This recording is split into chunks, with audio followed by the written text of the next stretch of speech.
নিয়ে চলে এসেছি আবারও নতুন একটা ভিডিও। আজকে আমি বেশি কথা বলবো না, একদম রেসিপিতে মন দেবো। আজকে কি বানাবো? নিরামিষ বাঁধাকপির ঘন্ট। বাড়িতে যদি আপনাদের কেউ ধরুন বাঁধাকপি পাতে পড়লে তার অ্যালার্জি হয়, যেরকম আমার ক্যামেরাম্যান, ওর পাতে বাঁধাকপি দিলে ও একদমই খায় না, কিন্তু আজকে আমি যেভাবে বানাচ্ছি আমার মনে হয় ওরও পছন্দ হবে, আর আপনারা এভাবে করে বানালে আপনাদেরও ভালো লাগবে। তাহলে শুরু করি। রান্নার শুরুর আগে উপকরণগুলো দেখিয়ে নিই আর মেজারমেন্ট বলে দিই। এখানে নিয়েছি একটা মিডিয়াম সাইজের বাঁধাকপি,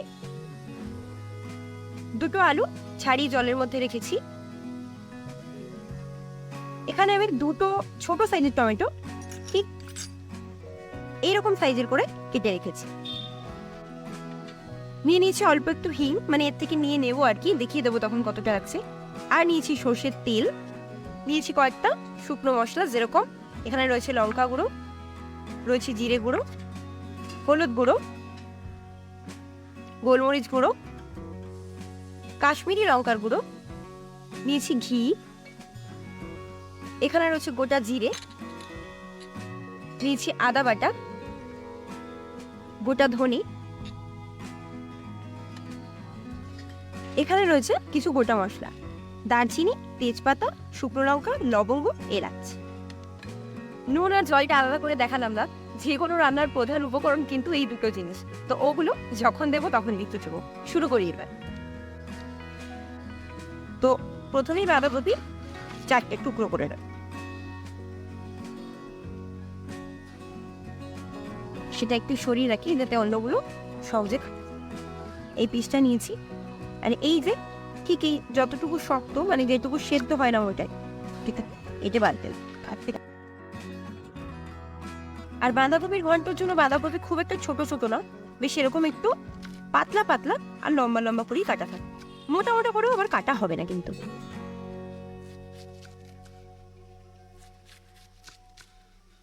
বুঝতেই পারছেন নিশ্চয়ই কিরকমটা হবে।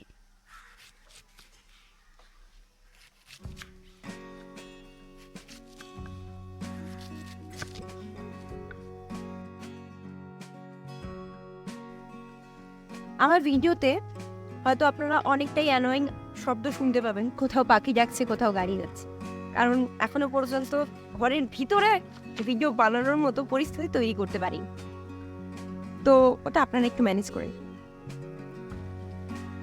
আমি তো সবসময় বলেছি রান্না মানে কিন্তু খুব বিশাল কিছু, যে অনেক আলাদা আলাদা ধরনের সবসময় মশলা লাগবে, সবসময় অনেক তেল ঝাল লাগবে, তা নয়। রান্নার টেস্ট আসে আপনি কতটা সময় দিচ্ছেন, কতটা যত্ন দিচ্ছেন, তা নয়। আজকের এই বাঁধাকপি তরকারিটা কিন্তু যথেষ্ট টেস্টফুল হবে। যদিও আপনি লক্ষ্য করলে দেখতে পাবেন আমার পুরো রেসিপিটা, আপনি রান্নাঘরে ঢুকলে যে সমস্ত উপকরণগুলো আপনি হাতের সামনে সবচেয়ে প্রথমে পান, এখানে কিন্তু সেই উপকরণের অতিরিক্ত কিছুই নেবেন না। তো আমার এখানে সমস্ত বাঁধাকপিটাই কাটা হয়ে গেছে। এরপরে একটু আলুটা কেটে নেব। দেখতে পাচ্ছেন ঠিক কতটা ঝুড়ো ঝুড়ো আর পাতলা পাতলা করে কাটা হয়েছে, খুব পাতলাও না, খুব মোটাও না, ছোট ছোটও না। নিশ্চয়ই বুঝতে পারছেন কিরকম কাটা হচ্ছে। আগেও একবার বলেছি, আবার একবার বলছি, আজকের বাঁধাকপি রেসিপিটা মানে যাদের পাতে বাঁধাকপি থাকলেই তাদের মনে হয় বিভীষিকা, তাদের কিন্তু ভালো লাগতে বাধ্য। মানে মাছ মাংস বাদ দিয়েও তারা এক দিন বাঁধাকপি ট্রাই করবে, এটা আমার গ্যারান্টি। তাহলে বাকিটা কাজ করি। চলো, বাঁধাকপি তো হয়ে গেছে, এবার জাস্ট আলুটা জলের মধ্যে রেখেছিলাম, ওটাকে একটু কেটে নেব। বড় করেই কাটবো, একদম ছোট ছোট করে যে কাটবো সেটা না, দেখতেই পাবেন। কিছুই না, আলুটা নেব, মাঝখান থেকে কাটবো, এবার থেকে একটু কাটবো, আর ব্যাস, এই তো পিস, ঠিক এই সাইজ, এই মেনটেন করলেই হবে। এর থেকে আর ছোট করার বাবু কোনো দরকার। আর একটা কথা বলি, এই বাঁধাকপিটা আমি নিরামিষ বানাচ্ছি, আপনারা চাইলে এতে মাছের মাথা বা চিংড়ি মাছ ভাজা যা কিছুই দিতে পারেন, খেতে আরো ভালো হবে। আলু কাটা হয়ে গেছে, কেটে রাখা আলু এমনি রাখবো না, আবার একটু জলের মধ্যেই রাখবো, নাহলে তো কালো হয়েই যায়, এটা তো আপনারা জানেনই। আর তারপরে একটা মশলার ঘোল বানিয়ে দেব। হ্যাঁ, এই যে এখানে ওই মোটামুটি একটা আঙুলের এই এতটা পর্যন্ত আদা নিয়ে তার পেস্ট বানিয়ে রেখেছি।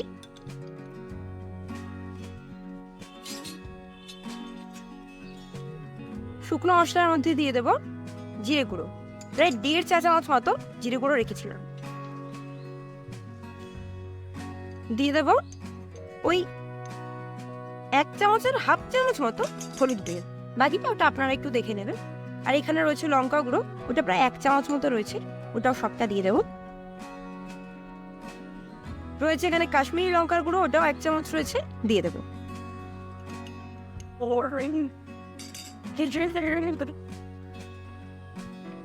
আর খানিকটা জল দিয়ে এটার একটা পাতলা ঘোল তৈরি করবো। ও আচ্ছা, বলে দিই, উপকরণের মাপ নিয়ে যদি কোনো সমস্যা থাকে আমার ডেসক্রিপশন বক্সে সবকিছু একদম ঠিকঠাক দেওয়া থাকবে। তারপরে আমি তো রইলাম, কমেন্টে জানাবেন, মিটে গেল।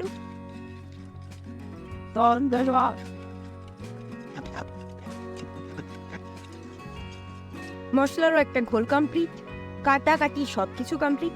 এবারে গ্যাসে রান্না করতে হবে। আর তার আগে একটা কথা বলি, কাজের কথা, সাবস্ক্রাইব আর লাইক করতে ভুলে গেছেন, মানে এতক্ষণ যখন দেখেই নিয়েছেন তখন একটু করে দিন, চাপ নেই, আমি আবার শেষও মনে করিয়ে দেব। শুরু করি। সবে শীত পড়ছে, বাঁধাকপি এখন যে খুব শক্ত তা কিন্তু না, তবুও আমি একবার ভাপিয়ে নেব। আমি বাঁধাকপি ফুলকপি যখনই রান্না করি অল্প একটু নুন আর হলুদ জলে সবসময় ভাপিয়ে নেওয়ার চেষ্টা করি, কারণ এতে অনেক পোকা থাকে, যেটা যদি একবার ভাপিয়ে দেওয়া হয় একদম পারফেক্টলি কুক হতে পারে। বাঁধাকপি কাটার আগে আমি পুরো গোটা বাঁধাকপি একবার ধুয়েছিলাম, কাটার পরে একবার ধুয়েছি। এরপরে বাঁধাকপিটা একবার একটু জল দিয়ে ভাপিয়ে নেব, সেদ্ধ করবো না, জাস্ট একটু ভাপিয়ে নেব।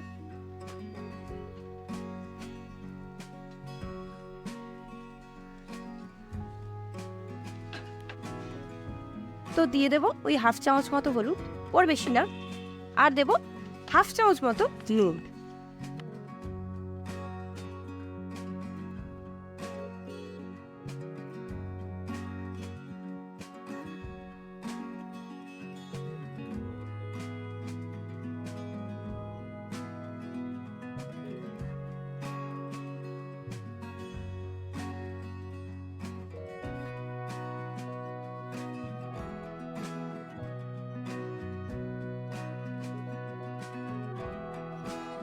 তো বাঁধাকপিটা ভাপানো ছিল, আর ততক্ষণ এই রান্নায় যে মশলাটা সবচেয়ে বেশি টেস্ট এনে দিতে পারে সেটা বানিয়ে নিই।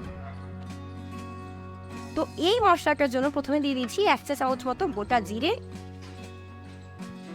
1.5 চা চামচ মতো মৌরি, যেটা আমি উপকরণ দেখানোর সময় দেখাইনি, কিন্তু এখন মনে হলো ভাজা মশলা এটা থাকাটা খুব জরুরি। আর দিয়ে দিচ্ছি 1.5 চা চামচ মতো জিরে,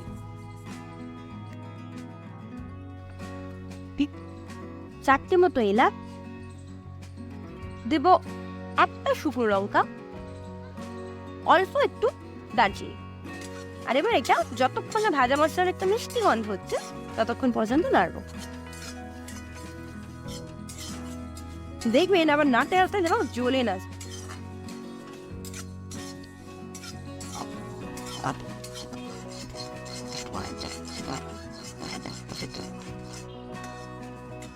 আপনারা চাইলে এই ভাজা মশলাটা বানানোর সময় জায়ফল, জয়িত্রী এসব দিতে পারেন, কিন্তু আমি আগেই বলেছি রান্নাঘরে হাতের সামনে যে মশলাগুলো পাবেন সেই মশলাতেই হবে আজকে এসি এসি তরকারি। তুই ওসব কিছু দিন, না দিলেও চলবে, কিন্তু যদি দিতে চান দিতে পারেন।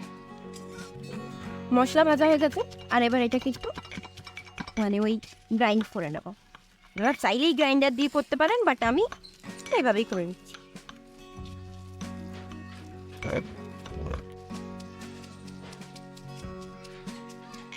এই মশলা পেশার যে গন্ধটা, এটা আমার সবসময় খুব ভালো লাগে।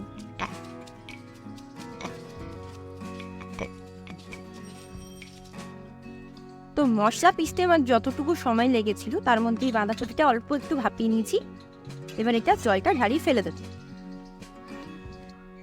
বসিয়ে দিয়েছি কড়া, আর দিয়ে দেবো সর্ষের তেল। আমি এই তরকারিটা পুরোটা সর্ষের তেলে করবো, আপনারা চাইলে সাদা তেলে করতেই পারেন, তবে আমার মনে হয় সর্ষের তেলে করলে টেস্টটা বেশি ভালো হবে। প্রায় ওই 1.5 টেবিল চামচ মতো সর্ষের তেল দিয়ে দিয়েছি, তাতে দিয়ে দেবো 2টো শুকনো লঙ্কা একটু ছিঁড়ে দিয়ে দেবো, দিয়ে দেবো অল্প একটু কাঠদানা, 2টো মতো গোটা এলাচ, 4 থেকে 5টা লবঙ্গ,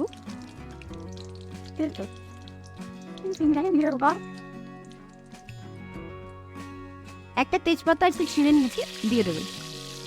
আর দিয়ে দেবো 1 চা চামচ মতো গোটা জিরে। এবার এগুলো মানে ওই জিরেটা যতক্ষণ ভাজা হবে ততক্ষণ একটু নাড়বে।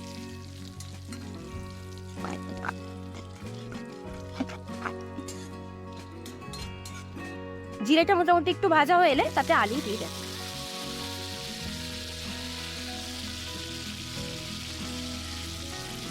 চলো আলু তুলে নিই।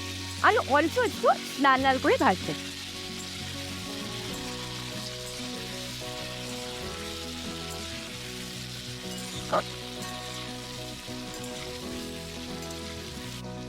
চলো আলু একবার নাড়িয়ে নিয়েছি, এবার একবার চাপা দিয়ে দেবো। ঢাকা খুলে দেখি আলুটা মোটামুটি ভাজা হয়ে গেছে। এর মাঝখানে কিন্তু আরো 2বার ঢাকাটা খুলে আমি আলুটা নাড়িয়ে নিয়েছিলাম। আর এবার এর মধ্যে সেই যে মশলাটা তৈরি করে রেখেছিলাম সেটা কিন্তু দিয়ে দেবো।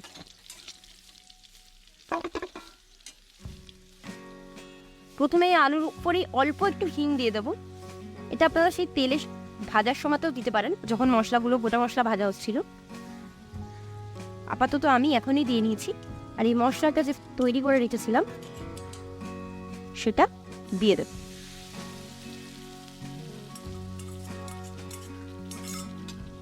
ভালো করে একটু নাড়াচাড়া করে নেন।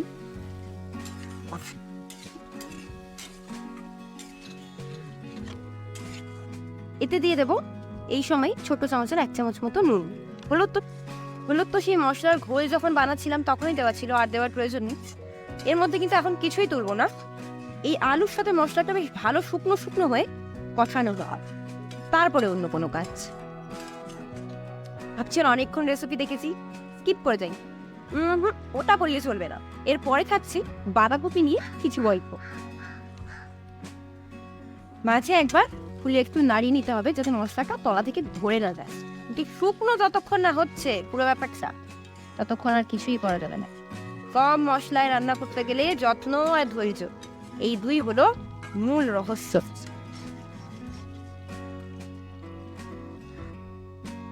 চলো ঢাকা খোলা যাক। আর দেখতে পাচ্ছেন মশলাটা বেশ ভালোভাবে শুকিয়ে এসছে, আর রংটাও কি দারুণ এসছে, একদম লাল লাল। এবারে এর মধ্যে দিয়ে দেবো কুচিয়ে রাখা টমেটো। যতক্ষণ না মশলা এরকম সুন্দরভাবে কষানো হবে ততক্ষণ কিন্তু টমেটো দেবেন না। যদি আগে দিয়ে দেন তাহলে সুন্দর রং আসবে না, তখন কিন্তু বললে হবে না যে এটা তো বলা ছিল না, এটা তো বলা ছিল না, এই কথাতে বললে হবে না।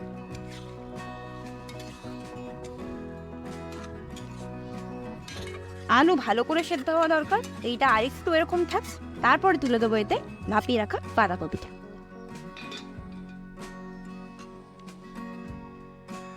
বাঁধাকপির যে গল্পটা, বাঁধাকপি তুর্কি থেকে শুরু করে বিদেশে অনেকেই স্প্রিং রোলের উপরের কভার হিসেবে ব্যবহার করে। এর ভিতরে পর্ক, ল্যাম্ব এদের মাংস দিয়ে পুর ভরে দেয়। আমরা হচ্ছি বাঙালি, আমাদের ব্যাপারটা একটু অন্যরকম। আমরা বাঁধাকপি নিয়েছি পর্তুগিজদের আলু আর টমেটো, সবকিছু মিশিয়ে মনের মতো করে তৈরি করি বাঁধাকপির ঘন্ট। ঢাকাটা খুলে দেখি অবস্থাটা কি, একবার নাড়িয়ে নিই। আচ্ছা, নিচ থেকে যদি মনে হয় ধরে যাচ্ছে তাহলে এই অল্প একটুখানি, একদম অল্প একটু কুসুম কুসুম গরম জল দিয়ে দেবো। চলো মশলার সাথে পুরো ব্যাপারটা ভালোভাবে কষানো হয়ে গেছে। টমেটোগুলো দেখা গেলেও বেশ বোঝা যাচ্ছে সেদ্ধ হয়ে গেছে। আলু মোটামুটি সেদ্ধর দিকে। এবার এর দিয়ে দেবো 4টে মতো চেরা কাঁচা লঙ্কার গন্ধটাই বেশ ভালো।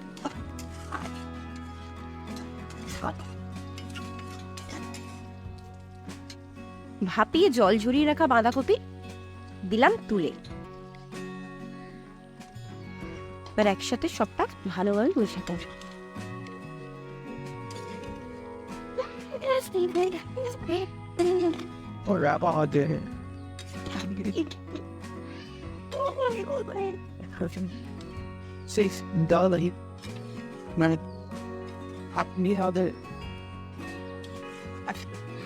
যদি আপনাদের কাছে মটরশুঁটি থাকে ঠিক এই বেলা সেটা তুলে দেবেন। আমি আপাতত মটরশুঁটি ছাড়াই করছি, তাই জন্য দেবো না, আপনারা দিলে এই সময় দিয়ে দেবেন। চলো এবার সবটা আর একবার ঢাকা দিয়ে দিই।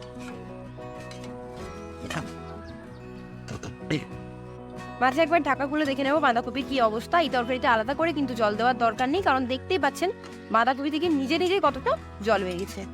এই সময় গ্যাসের ফ্লেমটা একটু জোরে দিয়ে এই জলটাকে মেরে নিতে হবে। চলো এবার ঢাকাটা খুলে দেখা যাক কি অবস্থা। তরকারি তো আমার একদম রেডি। দেখে নিই আলুটা কতটা সেদ্ধ হয়েছে। এই আলু একদম সুন্দর সেদ্ধ।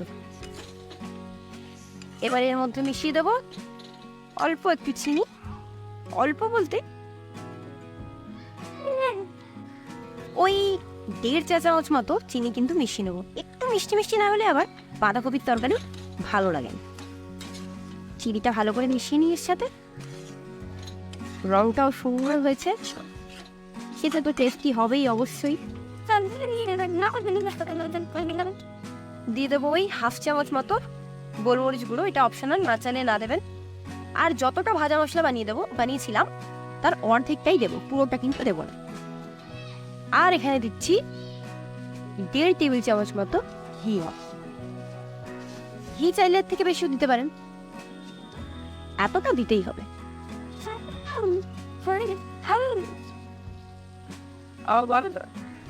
দারুণ তৈরি হয়ে গেছে। ব্যাস, এবার ফ্লেমটা অফ করে দিয়ে গরম গরম ভাতের সাথে সার্ভ করে নিতে হবে। রন্ধনটা তো আর আপনাদের সাথে শেয়ার করতে পারি না, সেটাও কিন্তু দুর্দান্ত হয়েছে।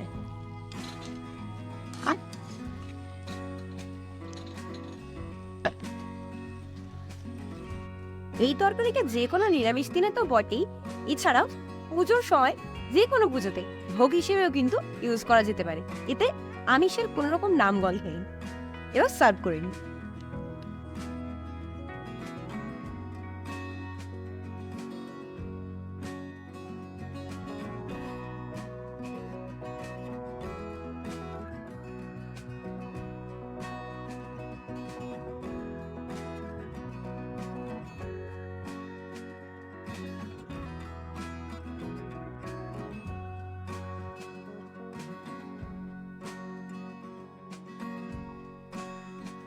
রেসিপি তো নিশ্চয়ই দেখলেন। আমি এখনো পর্যন্ত কিন্তু আমার সাজসজ্জাও পরিবর্তন করিনি, তো বেশি আর বকবক করবো না, এমনিতেই অনেক কথা বলে ফেলেছি। লাইক আর সাবস্ক্রাইব আগে একবার মনে করিয়েছি, ভুলে গেছেন আমি জানি, এখন করে দিন, মিটে যাবে। আজ এই পর্যন্তই থাক, দেখা হবে আবার অন্য আরেকদিন অন্য আরেকটা রেসিপি। ততক্ষণ পর্যন্ত